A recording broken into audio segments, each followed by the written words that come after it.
Iran Israel যুদ্ধ হয়তো ব্রিটেনের মনে ভয় ধরিয়ে দিয়েছে, তাই নিজেদের প্রতিরক্ষা নিয়ে আগাম প্রস্তুতি নিতে শুরু করেছে দেশটি। এরই অংশ হিসেবে পরমাণু অস্ত্র বহনের সক্ষম যুদ্ধবিমান কিনছে ব্রিটেন। সিএনএন জানিয়েছে যুক্তরাষ্ট্রের কাছ থেকে ব্রিটেন 12টি F-35 যুদ্ধবিমান কিনবে।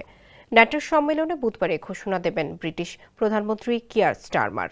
ন্যাটোর সব সদস্য রাষ্ট্রের অংশগ্রহণ বাড়ানোর আহ্বানের মধ্যে ব্রিটেন এমন পদক্ষেপ নিচ্ছে। ব্রিটিশ প্রধানমন্ত্রীর অফিস জানিয়েছে, ন্যাটোর প্রতি অঙ্গীকার এবং এই জোটকে নিরাপদ ও সুরক্ষিত রাখার ব্যাপারে ব্রিটেনের ভূমিকা প্রশ্নাতীত। তবে ইউরো আটলান্টিক এই জোটকে সুরক্ষার সবাইকে এগিয়ে আসতে হবে। এমন এক সময় ব্রিটেন এমন ঘোষণা দিচ্ছে যখন মার্কিন প্রেসিডেন্ট ডোনাল্ড ট্রাম্প ন্যাটোর অন্য সদস্য রাষ্ট্রগুলোর দিকে আঙ্গুল তুলে যাচ্ছেন। Original product, best service and best offer.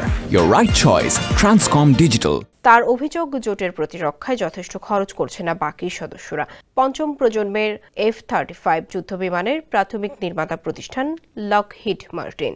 এই যুদ্ধবিমান বিশ্বের সবচেয়ে অত্যাধুনিক ফাইটার জেট। এর দামও অন্য যুদ্ধবিমানের চেয়ে অনেক বেশি।